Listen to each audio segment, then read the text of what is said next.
Get down, ladies and gentlemen. This is the real, definitive, only way to book the lightweight division. I've been seeing all the big UFC YouTubers do it.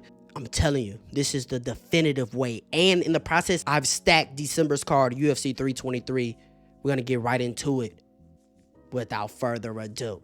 But this is what Ilia Topuria has to say about Justin Gaethje. With Justin is that everyone is going to be like, they're going to know the result even before the He's fight. going to be a huge underdog. Yeah, he's going to be a huge underdog, and everyone's going to know what's going to happen.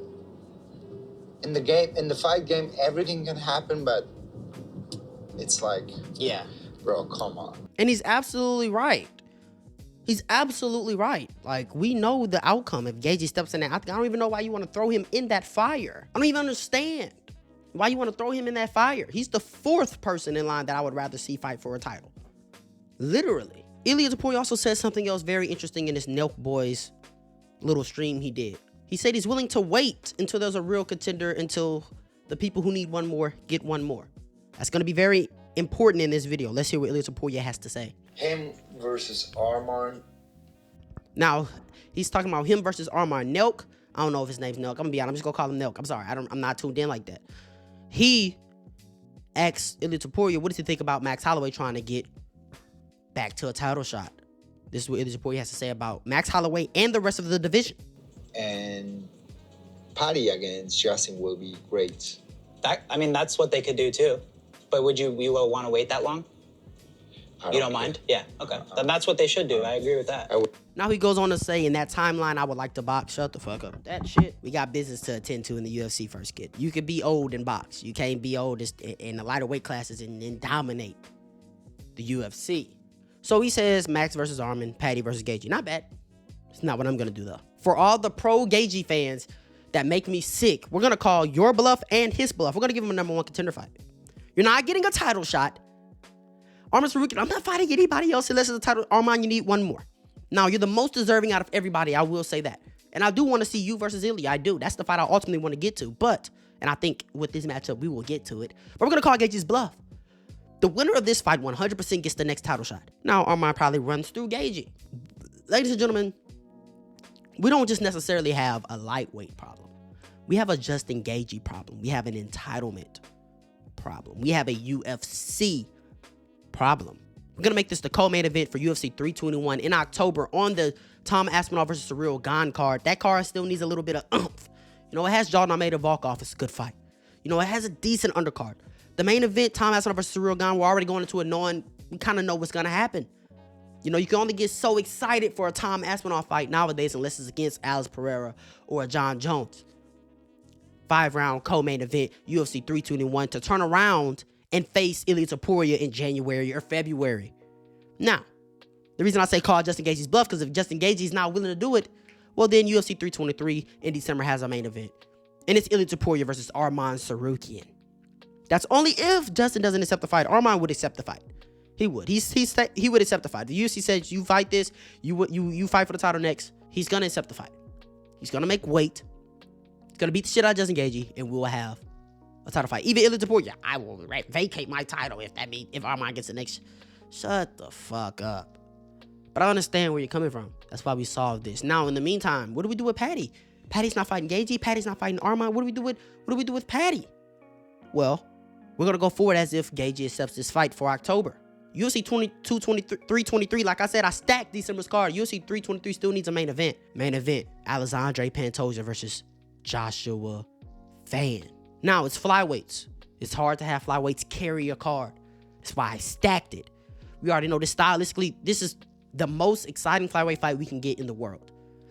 One of the best flyweight fights ever. Fan's pressure boxing. And he's showing a new toughness versus Alexander Pantoja's just savagery. Main event for sure, title on the line. But we're going to give it an amazing co-main event.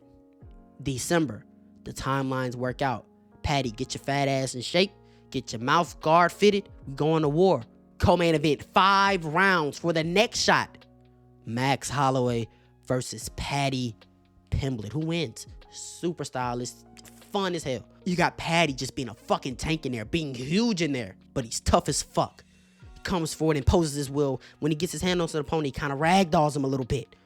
You got Max Holloway looking big in his own right, not as big as Patty. We haven't seen Max Holloway fight a wrestler in so long. Max can't be taken down. Don't let his takedown defense numbers fool you. He can't be taken down, especially with his style. His boxing style coming in, he still crashes in the pocket from time to time, but he does have improved footwork. Patty is susceptible to strike straight down the middle because he likes to loop a lot of his strikes. His chin's in the air. Max has a new power.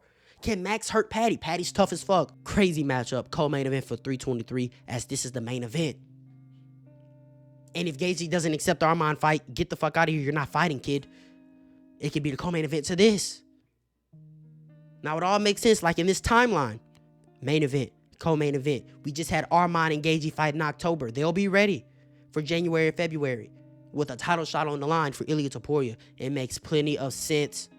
Plenty of sense. Now, the loser of this fight, you're not completely done for. You're gonna get a fun matchup as well. The loser of this fight is gonna fight the winner of Charles do Bronx versus Dan Hooker. Also on UFC 323, the card opener. To start the card off, you want to start the card off. It's 3 rounds. You want to start the card off with a banger, something that's going to get the fans super fucking excited. That's going to make the people, if you didn't buy this pay-per-view, you still got 4 more fights you can catch if you hurry up and buy it because we got Max Holloway later. We got Joshua Van and Pantoja later. Now, originally I was like, I don't want Charles Oliveira to come back, and I still don't want him to come back by the end of the year. He's set on it. Dan Hooker's set on getting a matchup. I think it makes plenty of sense because we don't know how Charles Oliveira bounces back chin-wise. Dan Hooker's tough as fuck, but it's really a lot of cardio kickboxing. I'm gonna be honest, not a lot of pop in his shots, not a ridiculous amount of sting.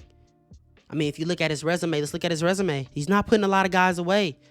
This was a fucking layup here. He's not putting a lot of guys away. And in fact, he has been getting put away more than he's putting guys away as of late in the last 5 years. So, if Charles Oliveira is the same Charles Oliveira and the Ilia Topuria knockout didn't change him forever, he should be able to take what Dan brings and give his own. Dan Hooker tough as fuck as well. Charles has the grappling upside. Crazy stylistic matchup. I'm cooking. That damn near makes December the best card of the year already. I'm cooking. I'm cooking. Then you have the winner of this face the loser of this. Charles Oliveira wins against Dan Hooker. Face the winner of this, he could be right back in the conversation, and he's not fully out. Dan Hooker, if he wins this, fights here, he's finally in position to where he can start fighting for his first world title. Come on. And then last at least, run this back whenever. Run this one back. I almost gave Fiziev the Dan Hooker fight. Gamrot needs a fight. Fiziev needs a fight. Let's just run this back. You know, Fiziev was looking real good as the fight was going, and then he hurt himself. But ladies and gentlemen, that is the real solution to our lightweight problem. Let me know anything that you would change. If you change anything, you're wrong. This is how it should be made. This is for fireworks. This is real contenders. We could satisfy the bitch ass Gaethje fans, or we can get prime on prime, Arman and Ilia. We could really find out how good Paddy the Baddy is.